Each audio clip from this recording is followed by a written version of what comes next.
Hi, welcome to Part 3, Chapter 9 of Unit 6. I'm Coach V. Welcome to another edition of Thunderdome. Here we go.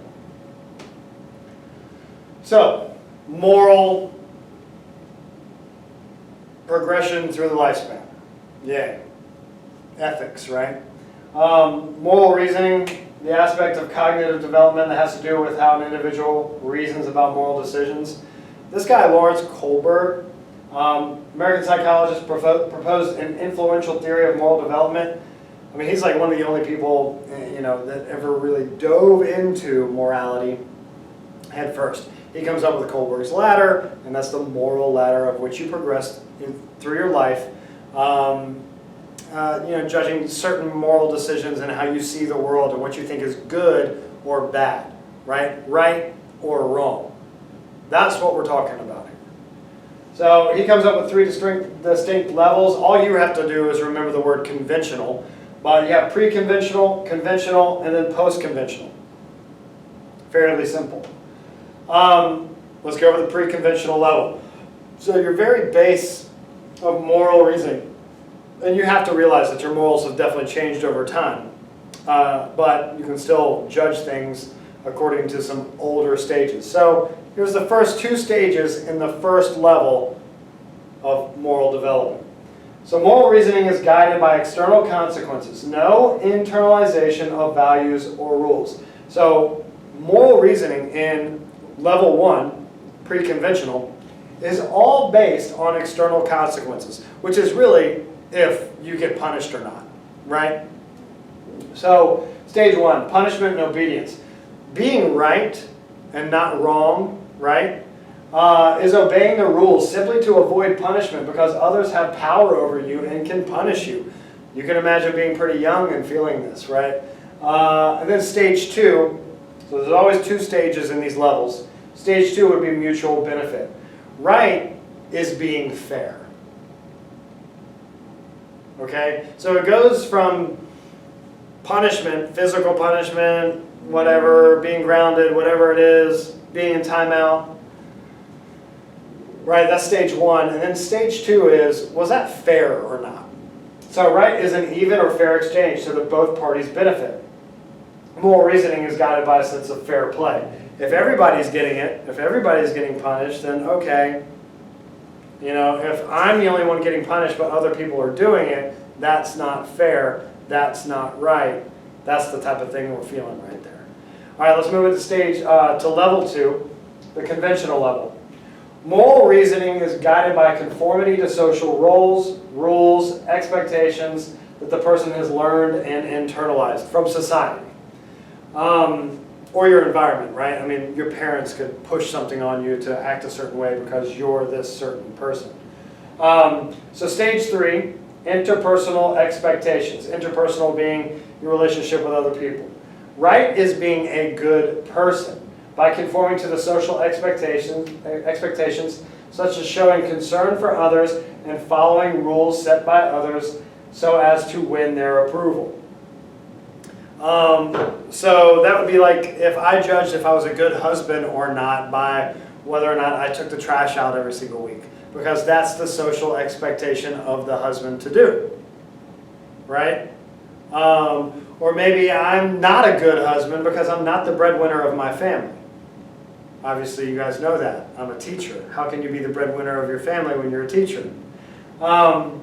So, right is being a good person by conforming to the social expectations of that role. So what roles do you have, right? Are you a brother? Are you a sister? Are you a daughter? Are you a son?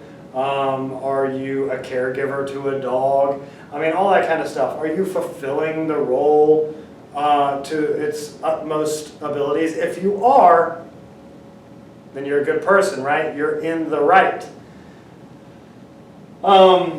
Stage 4, law and order. Right is helping maintain social order by doing one's duty, obeying laws, simply because they are laws. Showing respect for authorities simply because they are authorities. Stage 4 is I obey the laws because they are the laws. Okay? That's it. oh, there are rules, then I'll be a good person because I follow the rules. You understand that? That's stage 4. Now, we move to the post-conventional level, which is our last level. 2 stages here, stage 5 and stage 6. So in this level, moral reasoning is guided by internalized legal and moral principles that protect the rights of all members of society.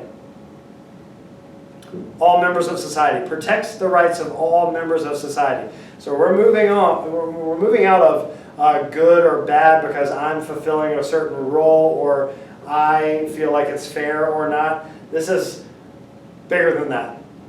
Right? These are ethics that encompass society. So right is helping to protect the basic rights of all members of society by upholding legalistic principles that promote the values of fairness, justice, equality, and democracy. So stage 5 is legal principles. Stage 5 basically says, I want to help society and protect society as long as it's bound within the legal law of this whatever. I mean, for us, it's the United States, it's under the Constitution, blah, blah, blah. So as long as I'm protecting society through legalistic principles. Stage 6 says, who cares about legalistic principles? Let's protect society. Right? So right is determined by self-chosen ethical principles that reflect the person's respect for ideals such as nonviolence, equality, human dignity. If these moral principles conflict with democratically determined laws, the person's self-chosen moral principles take precedence. That means that you are past laws, right? You have a moral, ethical sense that is past the laws. If the laws can't do it, don't worry, I'll still do it. That's stage 6, right? So, how do we study this and how do we know where we are during this stuff? There's this thing called the Heinz Dilemma, right? And in our Zoom, we'll go over this, but this is just an example in how you think and how you would react to this. It might be the moral stage that you're in. So, in Europe, a woman was near death from cancer. One drug might save her, a form of radium that a druggist in the same town had recently discovered. The druggist was charging $2,000, 10 times what the drug cost him to make. The sick woman's husband, Heinz, went to everyone he knew to borrow the money. He could only get together about half of what it cost. He told the druggist that his wife was dying and asked him to sell it cheaper or to let him sell it cheaper or let him pay later. But the druggist said no. The husband got desperate, broke into the man's store to steal the drug for his wife. Should the husband have done that? Why?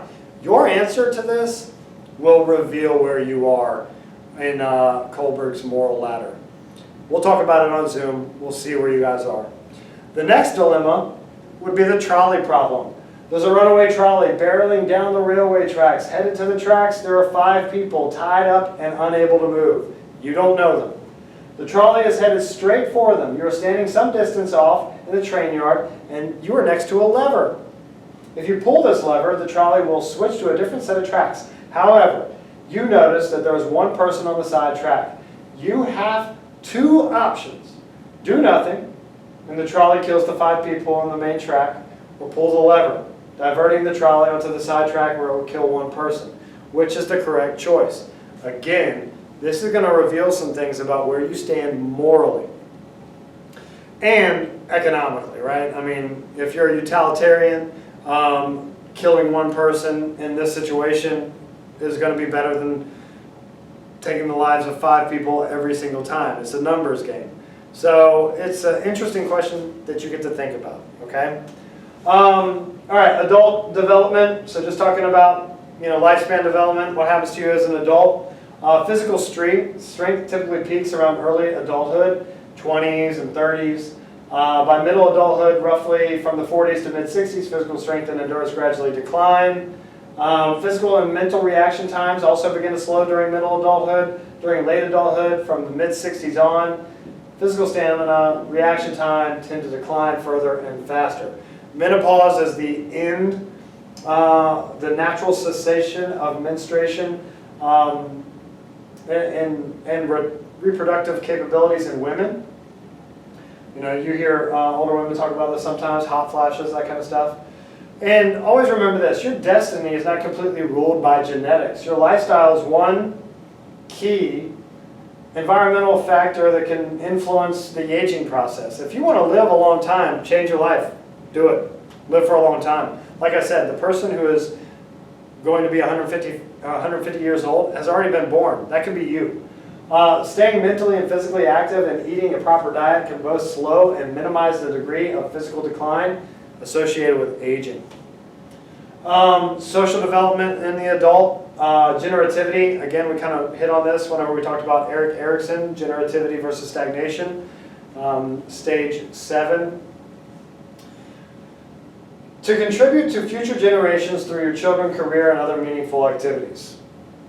Are you making sure you are giving back to future generations? All right, friends and lovers in adulthood. You have fewer friends. Female friends tend to confide in one another about their feelings, problems, and interpersonal relationships. Again, that's a generality.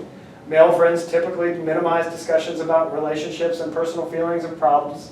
Instead, male friends tend to do things together that they mutually find interesting, such as activities related to sports and hobbies. Getting married and starting a family are traditional tasks of early adulthood.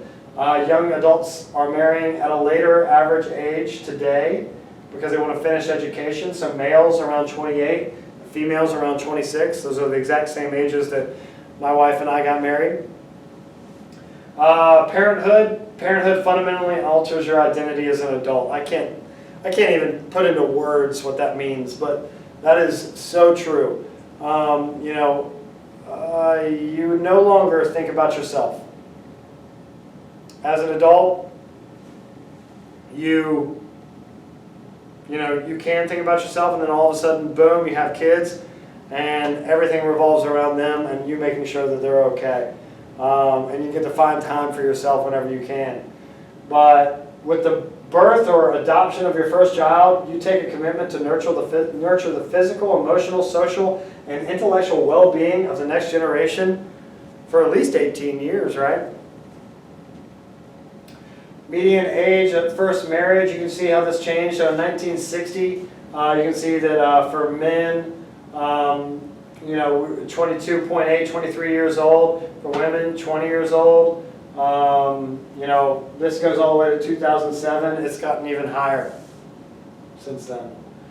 Changing structure of American households and families. Glaring difference would just be like men and women living alone. That didn't happen a whole lot in 1970. And then finally, parenting styles. So there are 3 types of styles that we're going to go over. Authoritarian parenting style, that's basically saying my way or the highway. Parenting style in which parents are demanding and unresponsive toward the children's needs or wishes. That's basically saying, you know what, I don't care what you want, we're going to do it this way, and you're going to do it my way until you're not under my care anymore. That's authoritarian. And then we have permissive parenting styles. So parenting style in which parents are extremely tolerant and not demanding. We have a version of this called permissive indulgent. And they're more responsive to their children, where permissive indifferent parents are not. This is like, I'm the cool mom, permissive, permissive indulgent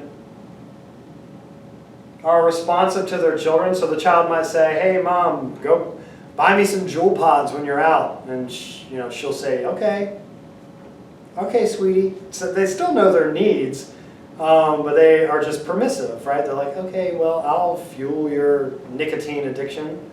And then permissive indifferent parents are not. They don't care what you do. They might not help you. They don't care what you do. And then you have the best type of parenting style, which is called authoritative parenting style. It is a style in which parents set clear standards for their children, but they're also responsive to the children's needs and wishes. They use this thing called induction. Induction is a discipline technique that combines parental control, saying, hey, don't do that, And instead of saying, because I said so, you would say, don't do that, because if you do that, you will hurt somebody else, you'll hurt yourself, blah, blah, blah. They'll give the reason for it. That's what induction is. All right, late adulthood and aging. So the average life expectancy for men in the United States is about 76 years old. That's kind of pushed forward now. So closer to 80. And for women, it's about 81 years old. That's even a little bit farther now. So the stage of late adulthood can easily last for a decade or longer. You know, I always think about life in thirds, right? So 0 to 30, that's 1/3. 30 to 60, another third. And then 60 to the end of life, that's your other third. So, although we experience many physical and sensory changes throughout adulthood, that's not to say that we completely fall apart when we reach our 60s, 70s, or even 80s. Some people in their 90s are healthier and more active than other people who are 20 years younger. You've seen that before. You might have run into an old person. They say they're 90 years old and they look 70. That's because they've taken care of themselves. They've stayed active.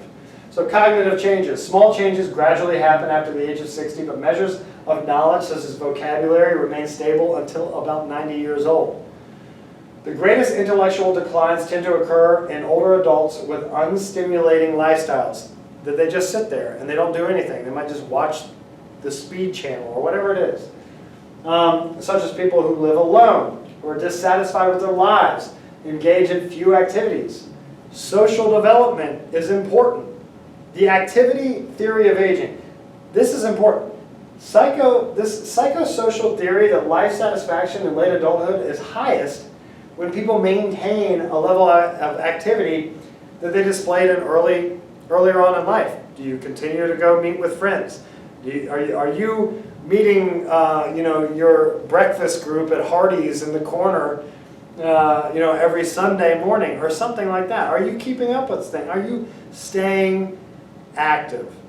If you are, you've got a good chance of staying mentally stable and sane and able in old age. If you're not, that's when things kind of start to decline quickly. The final chapter, so this is Elizabeth Kubler-Ross. She studied dying and death, and she came up with the stages of grief, or the stages of death, or the stages of dying. So psychiatrists who study death and dying by interviewing hundreds of terminally ill patients, usually in a setting called hospice, where people kind of get a pain management system going on as they exit this world. But this is, pretty much broken down into 5 things, and this could happen not only for death, but for the loss of something. You could lose your dog, or you could come out of a relationship or something like that, a bad breakup, whatever it is. And you can go through these stages, right? There's stages of grief. So denial, anger, bargaining, depression, and acceptance. I remember that by Dabda, okay? So denial, person feels the doctor made a mistake. Doctors must have made a mistake. This can't be happening to me. That's what denial is. Anger, person becomes resentful and angry at those around them. And that comes out pretty quickly right after denial. You get mad that it did happen to you. Bargaining. Person tries to bargain with doctors and God for more time, whatever that means. Not only in death, but maybe in a relationship, right? You come back and you say, don't you think we can work this out? That's bargaining, okay? Bargaining, what are you going to do to get more time? Maybe you would like to have an experimental surgery or something like that. That could be bargaining. Depression. Person comes to grips that death is inevitable, but feels cheated. It's like, okay, this is going to happen for me, but you still feel cheated. You still feel this why me thing. And then finally, acceptance, and this could be a long or short period. Or maybe you never get there. Person accepts death as a part of life and quietly makes necessary plans. Or let's say it's not death, right? And it's a relationship, and your relationship's over, you went through all these other stages, and now you're finally accepting the fact that it's over, and you can move on, and now maybe growth can happen or something like that. Acceptance is key in those situations of grief. But in dying, acceptance it's the end. So, 5 stages of grief, dying, by Elizabeth Kubler-Ross. All right, so I put these on the PowerPoint here, but these are just great tables and charts that put in perspective. Here we have Kohlberg's theory of moral development. The next one we have Piaget's theory of cognitive development. And then we have Erikson's stages of psychosocial development. These are great things to study for your test, whenever that might be. So all these things are right here for you. Check them out on the PowerPoint, and that's all I got for you. Unit 6, done. Chapter 9, done.